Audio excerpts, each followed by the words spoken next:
Hello বন্ধুরা। আচ্ছা, আমরা কি কি শেখাই? আমরা শেখাই AC, fridge, washing machine, microwave oven ও কিচেন চিমনি। 90% কিন্তু প্র্যাকটিক্যাল ক্লাস করাই। সেই কারণেই আমাদের কোর্সটা 4-4.5 মাসের হয় এবং কোর্স শেষে আমরা সার্টিফিকেট দিই ও কলকাতার মধ্যে জব দিয়ে দিই। AC, fridge, washing machine, micro oven, kitchen chimney এই 5টা জিনিস শেখাই মাত্র 9,000 টাকায়। ভর্তির সময় 3,000 টাকা দেবে, তারপর 2,000 2,000 2,000 করে নেক্সট 3 মাস অবধি দেবে। টোটাল 9,000 টাকায় আমরা এই 5টা জিনিস শেখাচ্ছি।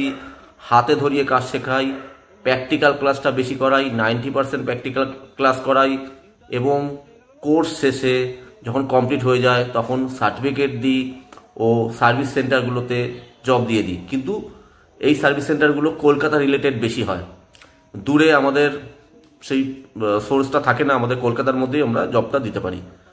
চলো এক এক করে আমরা পরপর সব করবো, ঠিক আছে?